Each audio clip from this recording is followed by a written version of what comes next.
ได้เอาปลาเขามาในบัตรนะพี่น้องกองบุญหาปลาเขามาในบัตรแล้วก็ตอนนี้พระเพิ่นก็กำลังสันเขาเพนอยู่พี่น้องสันเขาเพนตอนนี้ก็เขามานั่งพาพระเพิ่นสันเขาเพนแล้วก็สิให้พรสุงเวสุงลักขยาขายาติสลนีนัสสะปัญจทิลานิยาจามารูติยามปิวายังพันเตวิโภพากันกินข้าวเที่ยง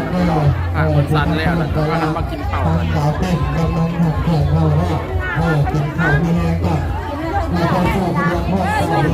นี่ก็พูดถึงเราเป็นทำอาหารเป็นแซ่บเป็นต่างๆคนมีราคาเดินใจ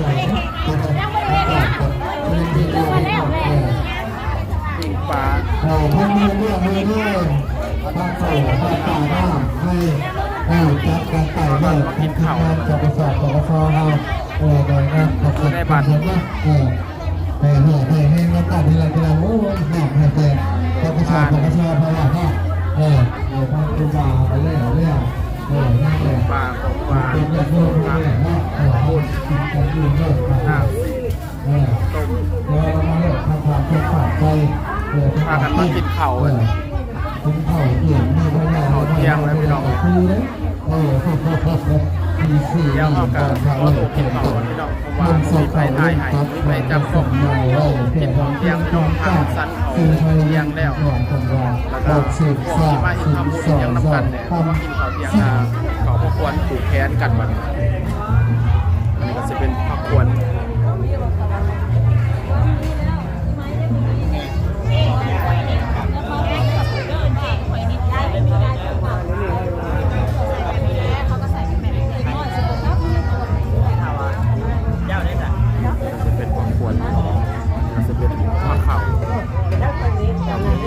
ไก่2 โตเขา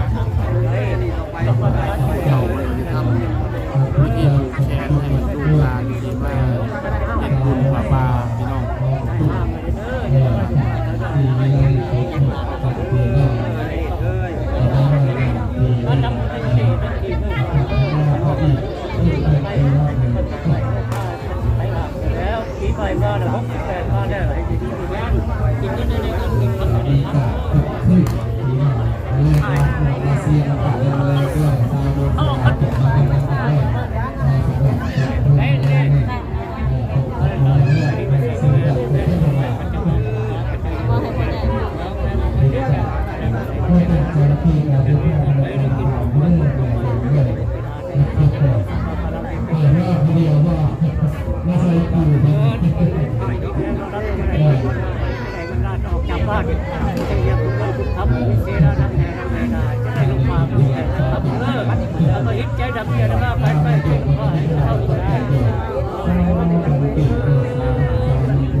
ตอนนี้คนเฒ่าคนผู้แก่คนกาผูกแขนให้ลูกให้ร้านพี่น้องทำบิดผูกแขนให้ลูกให้ร้านกอดลูกร้านอยู่ดีที่แห่งทางเงินทางทองลำด้วยสุขภาพร่างกายแข็งแรง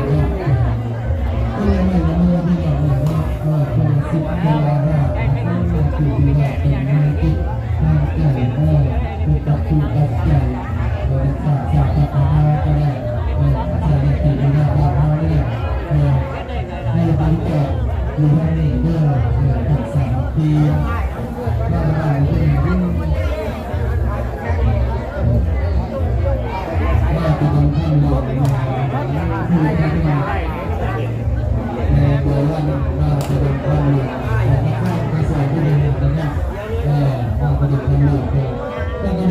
ปัจจัยในเรื่องว่าเรื่องนี้ เพิ่นกำลังผูกแขนให้อยู่พี่น้อง เรื่อง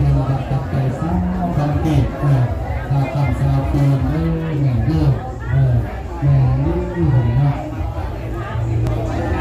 แห่งเสียงเข้ามาตรงกันเลยว่า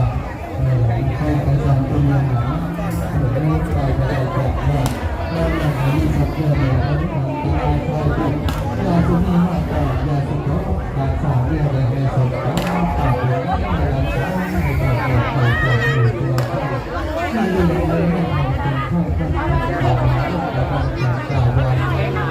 จะใช้ดูแล้วทำมาเจอมายายพูดได้ยายพูดเนี่ยเขาไม่ได้คบกันคนหนึ่งเราในคนนี้เราจะเป็นเราก็เป็นคนที่เราจะทำด้วยเราจะติดที่เราเข้าสู่ในวัยเราเนี่ยนะให้เราเป็นตัวเราเป็นแฟน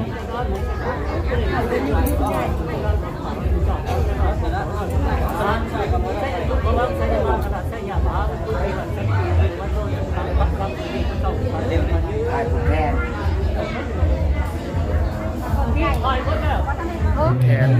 แล้วเรียบร้อยหมดแล้วพี่น้องเลยมาบุญข้าวปลาผูกแขนเนี่ยเรียบร้อยผู้เฒ่าผู้แก่เป็นผูกแขนให้แล้วเพื่อนเนี่ยโอเคพี่น้องสำหรับคลิปนี้ขอกราบสิขอตัวลาไปก่อนเนาะพบกันใหม่คลิปหน้าสบายดี